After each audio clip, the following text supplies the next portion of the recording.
Guys Ivan ആശാൻ ക്ലബ്ബുമായിട്ട് വേർപിരിഞ്ഞ ഒരു കാര്യം ഇന്നലെ വന്ന ഒരു കാര്യമാണ്. അതുമായി ബന്ധപ്പെട്ട് ഞാൻ അന്നേരം ഒരു വീഡിയോ ചെയ്തിരുന്നു. എന്നാൽ കുറച്ച് കാര്യങ്ങൾ ഇതുമായിട്ടൊന്ന് സംസാരിക്കണമെന്ന് തോന്നി. അതായത് ഇവാൻ ആശാനും ക്ലബ്ബുമായിട്ട് വേർപിരിയുന്ന ഈ ഒരു ടൈമിങ് ഇതുകൂടി വളരെ പ്രധാനപ്പെട്ടതാണ്. കാരണം നമ്മളുടെ ISL ഇപ്പോഴും അവസാനിച്ചിട്ടില്ല. കേരള ബ്ലാസ്റ്റേഴ്സിൻ്റെ ഒരു മത്സരങ്ങളൊക്കെ അവസാനിച്ചിട്ടുള്ളൊരു സാഹചര്യമാണുള്ളത്.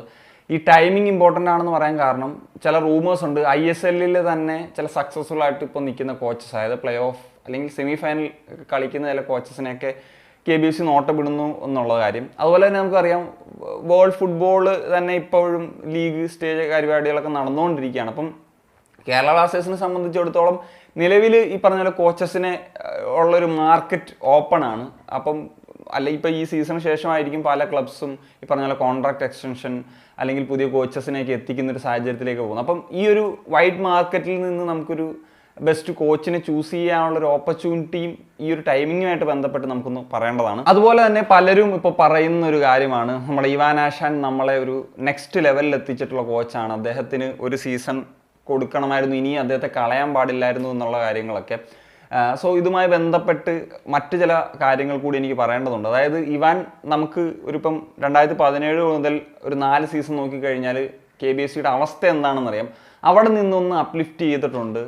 ആദ്യ സീസണിൽ തന്നെ അദ്ദേഹത്തിന് ഫൈനൽസ് കളിക്കാൻ സാധിച്ചു. പിന്നീട് 2 സീസൺസിൽ 5ാം സ്ഥാനത്ത് ഫിനിഷ് ചെയ്ത് പ്ലേ ഓഫിലേക്ക് എത്താൻ സാധിച്ചു എന്നുള്ളതൊക്കെ ഒരു വസ്തുതയുണ്ട്. പക്ഷേ ഈ പറഞ്ഞല്ലോ, ഞാനിപ്പോൾ പറയല്ലോ, ഈ ലോകത്തിലുള്ള നമുക്ക് പല ക്ലബ്സിനെ നോക്കിക്കഴിഞ്ഞാലും ഇങ്ങനെ ഡൗൺഫാളിൽ നിന്ന് വന്നിട്ടുള്ള ക്ലബ്ബുകളെയൊക്കെ പിന്നീട് ഒരു മിഡ് ലെവലിലേക്കൊക്കെ എത്തിക്കാൻ പല കോച്ചസിനും സാധിച്ചിട്ടുണ്ട്. പക്ഷേ അതിൻ്റെ അപ്പുറത്തേക്ക് ചിലപ്പം ചില കോച്ചസിന് സാധിക്കണമെന്നില്ല. അവർ ആ ഒരു ഫൗണ്ടേഷൻ ഉണ്ടാക്കി കൊടുക്കും. പിന്നീട് വരുന്ന ചില കോച്ചസ് ആയിരിക്കും അവരെ അതിലും ഹയർ ലെവലിലേക്കൊക്കെ എത്തിക്കുന്നത്. അത് നമുക്ക് ലോക ഫുട്ബോളിൽ അല്ലെങ്കിൽ യൂറോപ്യൻ ഫുട്ബോളിലൊക്കെ പല എക്സാമ്പിൾസ് ഉണ്ട്. ഞാനിപ്പം ISLൻ്റെ തന്നെ ഒരു എക്സാമ്പിൾ എടുക്കാം. അപ്പോൾ മുംബൈ സിറ്റി FC ജോർജെ കോസ്റ്റ എന്ന് പറഞ്ഞിട്ട് പോർച്ചുഗീസ് പരിശീലകൻ മുമ്പുണ്ടായിരുന്നു. 2018-19 സീസൺ 19-20 സീസണിൽ അവരുടെ കോച്ചായിരുന്നു. അദ്ദേഹം വന്ന ഫസ്റ്റ് സീസണിൽ 3rd ഫിനിഷ് ചെയ്യാൻ സാധിച്ചു. അന്ന് ടേബിൾ ടോപ്പേഴ്സുമായിട്ട് ജസ്റ്റ് 4 പോയിന്റിൻ്റെ ഡിഫറൻസ് മാത്രമായിരുന്നു ഉണ്ടായിരുന്നത്. അതുപോലെ തന്നെ നെക്സ്റ്റ് സീസണിൽ നോക്കിക്കഴിഞ്ഞാൽ 5th ആണ് ഫിനിഷ് ചെയ്തത്. 26 പോയിന്റൊക്കെയാണ്. അന്ന് പറഞ്ഞ പോലെ 10 ക്ലബ്സാണുള്ളത്. ഈ പറഞ്ഞ ഒരു 3 പോയിന്റിൻ്റെ വ്യത്യാസത്തിൽ മാത്രമാണ് അവസാനത്തെ മത്സരത്തിലൊരു തോൽവി നേരിട്ടിട്ടാണ് പ്ലേ ഓഫ് നേടാൻ സാധിക്കാതെ പോയത്. അതിനുശേഷം അദ്ദേഹം ക്ലബ്ബ് വിടുന്നൊരു സാഹചര്യം ഉണ്ടായിരുന്നു. അദ്ദേഹത്തിൻ്റെ ഒരു സ്റ്റാറ്റ് നോക്കിയാൽ ഇപ്പോൾ 39 മത്സരങ്ങൾ, 17 വിജയങ്ങൾ, 8 ഡ്രോ, 14 തോൽവി, അങ്ങനെ ഒരു ഓവറോൾ സ്റ്റാറ്റൊക്കെ ഉണ്ട്. അത്യാവശ്യം ഡീസൻ്റ് ആയിട്ടുള്ള ഒരു സ്റ്റാറ്റാണ്. ഇപ്പം പോയിന്റ് പെർ മാച്ചൊക്കെ നോക്കിക്കഴിഞ്ഞാൽ ഇവാനേക്കാൾ കൂടുതലാണെന്ന് തന്നെ നമുക്ക് പറയാനായിട്ട് സാധിക്കും. പിന്നീട് അദ്ദേഹം ക്ലബ്ബുമായിട്ടൊക്കെ വേർപിരിയുന്നൊരു സാഹചര്യമാണ്. അതിനുശേഷമാണ് Mumbai city FC Sergio Lobera sign ചെയ്യുന്നതും ആ സീസണിൽ ഷീൽഡും ട്രോഫിയും വിൻ ചെയ്യുന്ന ഒരു സാഹചര്യത്തിലേക്ക് അവർ പോവുകയും ചെയ്യുന്നത് എന്നുള്ളതാണ്. അപ്പം അതിനുശേഷമൊക്കെ അവരുടെ ഒരു ക്ലബിന് ഒരു ഉയർച്ച, സിറ്റി ഗ്രൂപ്പ് വന്നത് മാത്രമല്ല, ആ ഒരു മൊത്തത്തിൽ ക്ലബിൻ്റെ ഒരു ഗ്രാഫ് മേലോട്ട് പോകുന്നൊരു സാഹചര്യമാണ് നമുക്ക് കാണാൻ സാധിച്ചത് എന്നുള്ളതാണ്. അതുപോലെ തന്നെയാണ് ജോസഫ് ഗംബാവ് എന്ന് പറയുന്ന പരിശീലകൻ. അദ്ദേഹം ഡൽഹിയുടെയും അതുപോലെ ഒഡീഷയുടെയും പരിശീലനായിരുന്നു. 3 സീസണുകൾ ISL അദ്ദേഹം പ്രവർത്തിച്ചിട്ടുണ്ട്. അദ്ദേഹത്തിൻ്റെ ഒരു കാര്യം പറയുമ്പോൾ ഇപ്പോൾ ഇവാൻ്റേതെന്ന പോലെ തന്നെ യൂത്ത് പ്ലെയേഴ്സിനെയും പ്രൊമോട്ട് ചെയ്യുന്നൊരു കോച്ചാണെന്നുള്ളത് നമുക്ക് മനസ്സിലാക്കാൻ സാധിക്കും. ഇപ്പോൾ അദ്ദേഹത്തിൻ്റെ ആദ്യത്തെ ഡൽഹിയിലെ സീസൺ 2018-19 സീസണിൽ 18 പോയിൻ്റാണ് സ്വന്തമാക്കിയത്. 10 ക്ലബ്സാണ് ഉണ്ടായിരുന്നത് ആ സമയത്ത്.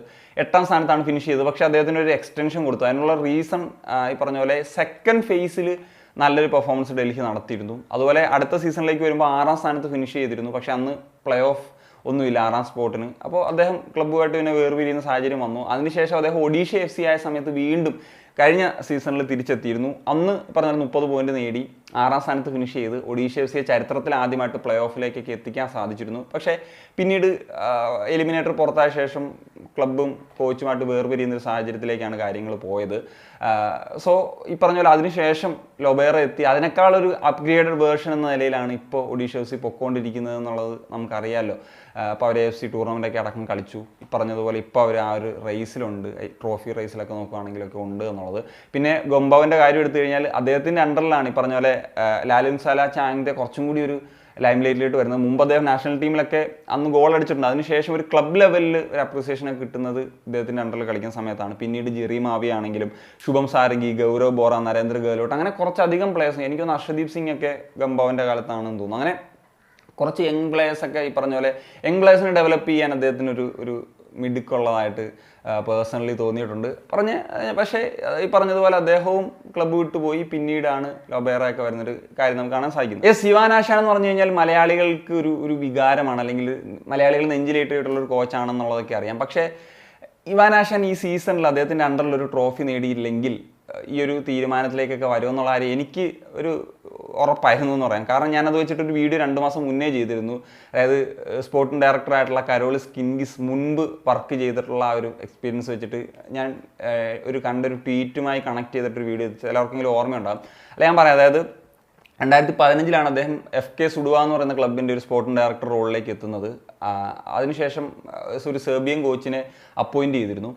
ആദ്യ സീസണിൽ 4ാം സ്ഥാനത്തും പിന്നീട് 3ാം സ്ഥാനത്തേക്കും ഒന്ന് കയറിയിരുന്നു, അവർ ഫിനിഷ് ചെയ്തിരുന്നു.